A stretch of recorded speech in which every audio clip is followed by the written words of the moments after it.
রাধে রাধে, নিতাই গৌর প্রেমানন্দে, হরিবল। তো আপনাদের সকলকে স্বাগত জানাচ্ছি আমার এই ছোট্ট আদরের কানাইরালের কুঞ্জেতে অক্ষয় তৃতীয়ার মাহাত্ম্য সম্পর্কে জানার জন্য। আর আমাদের দেখতে পাচ্ছেন পাশেই রয়েছে তুলসী বাগান। তুলসী বাগানেতে আমাদের তুলসী ঝাড়া বসানো হয়েছে, যেহেতু বৈশাখ মাস চলছে তাতে জলদান করা হচ্ছে। তো এই অক্ষয় তৃতীয়ার কী কী মাহাত্ম্য রয়েছে শাস্ত্রে, পদ্মপুরাণ ও মৎস্য পুরাণ সমস্ত মাহাত্ম্যগুলো রয়েছে, সেই সম্পর্কে আমরা ছোট ছোট করে জেনে নেব যে এই অক্ষয় তৃতীয়ার কী মাহাত্ম্য রয়েছে। সত্যযুগের এবং ত্রেতা যুগের যে প্রথম যুগ শুরু হয়েছিল এই অক্ষয় তৃতীয়ার দিন থেকেই। তো সত্য এবং ত্রেতা, মৎস্য পুরাণ এবং পদ্ম পুরাণ থেকে জানা গেছে সত্য এবং ত্রেতা যুগের সূচনা হয়েছিল এই অক্ষয় তৃতীয়ার দিন থেকে। ভগবান যে জব শস্যের প্রথম সৃষ্টি করেছিলেন, জব শস্যকে এই অক্ষয় তৃতীয়ার দিনেতেই তিনি জব শস্যের সৃষ্টি করেছিলেন। তারপরে এই অক্ষয় তৃতীয়ার মাহাত্ম্য থেকে আরও রয়েছে যে জগন্নাথ দেবের যে রথযাত্রা শুরু হবে, সেই রথের নির্মাণ কাজ কিন্তু এই অক্ষয় তৃতীয়ার দিন থেকে শুরু হবে। তারপরে এই যে অক্ষয় তৃতীয়ার দিন এতটাই শুভ রয়েছে যে এই দিনকে দান ধ্যান এবং যে কোনো পূর্ণ কাজ, যে কোনো শুভ কাজ এই দিনে করলে সেই কাজটা অক্ষয় হয়ে থাকবে।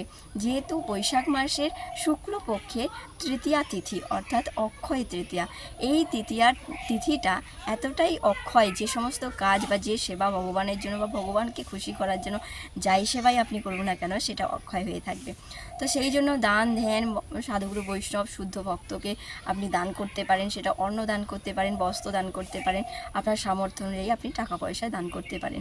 ভগবান যে দ্রৌপদীকে সাহায্য করেছিল অর্থাৎ বস্ত্র দান করেছিল দ্রৌপদীর যে বস্ত্র হরণ হয়েছিল সেই সভা থেকে ভগবান তাকে রক্ষা করেছিল, সেই দিন ছিল অক্ষয় তৃতীয়া। তো এই অক্ষয় তৃতীয়ার দিনটা এতটাই গুরুত্বপূর্ণ বা এতটাই মাহাত্ম্যপূর্ণ রয়েছে এই তৃতীয়াটা। তো এর মাহাত্ম্য থেকে জানা যায় যে ভগবানের যে চন্দন যাত্রা শুরু হয় এই অক্ষয় তৃতীয়ার দিন থেকে, শুরু হয়েছে অক্ষয় তৃতীয়ার দিন থেকে আর চলবে পুরো 21 দিন ব্যাপী।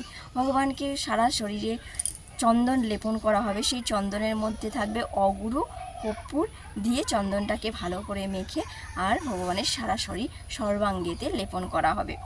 তো আমাদের গোপাল সোনারও চন্দন যাত্রা করানো হয়।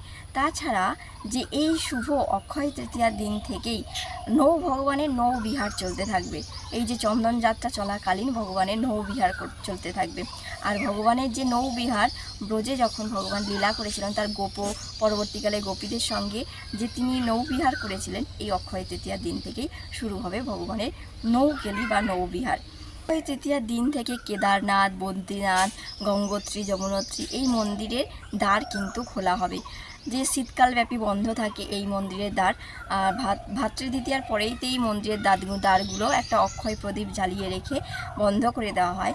সেই বন্ধ করা গেট খোলা হয় কিন্তু এই অক্ষয় তৃতীয়ার দিন থেকে।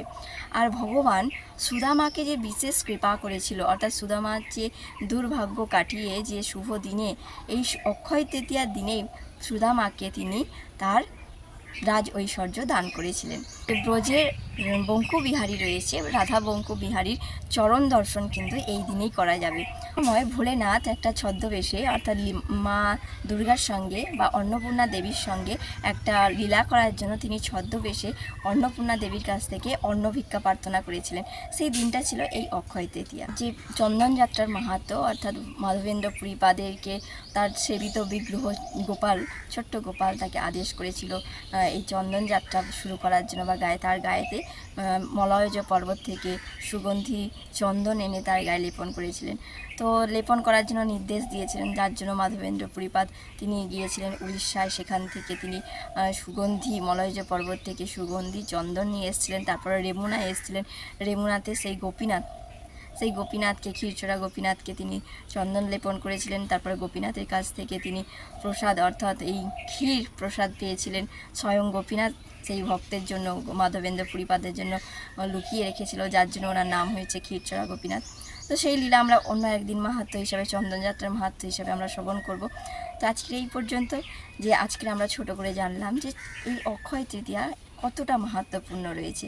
তো আসুন আমরা সকলে মিলে এই সুন্দর মুহূর্তটাকে আরও সুন্দরময় করব কিভাবে ভগবানের সেবার মাধ্যমে দিয়ে পুরো সারা দিনটা যেন আমরা ভগবানের সেবায় কাটাতে পারি। তো এই অক্ষয় তৃতীয়া দিনে কি করব কি করব না, কোন কোন নিষেধগুলো আমরা একদমই করব না, সেটা আমরা আগের ভিডিওতে দিয়েছি, সেটা একটু আপনারা খেয়াল করে দেখে নিন, তাহলে বুঝতে পারবেন যে এই কাজগুলো আমরা একদমই করব না আর কোন কাজগুলো মোস্টলি আমরা করব। তা আসুন আমরা সকলে মিলে ভগবানকে নিয়ে ভগবানের সেবার মধ্য দিয়ে আনন্দে কাটাই প্রতিটা দিন। আর এই বৈশাখ মাসে কী মাহাত্ম্য রয়েছে তারও ভিডিও আমরা এই চ্যানেলে দিয়ে দিয়েছি, তার লিঙ্কও ডেসক্রিপশন বক্সে দিয়ে দেবো বা আই বাটনে দিয়ে দেবো, আপনারা দেখিয়ে নেবেন। তুলসী মহারানীর সেবা আমরা কীভাবে করব কি করব তার লিঙ্কও আমরা দিয়ে দেবো ডেসক্রিপশন বক্সে এবং আই বাটনে, আপনারা দেখে নেবেন যে বৈশাখ মাসের কতটা মাহাত্ম্য। এখনও বাকি রয়েছে বৈশাখ মাসের প্রায় অনেকটা দিন, 10-12 দিন বাকি রয়েছে। তো সেই জন্য শেষ কটা দিন অন্তত হলেও আপনারা সকলে মিলে এই কাজগুলো করুন যাতে ভগবান কেশব সন্তুষ্ট হয়ে আমাদেরকে কৃপা দান করে। রাধে রাধে, নিতাই গৌর হরি বল।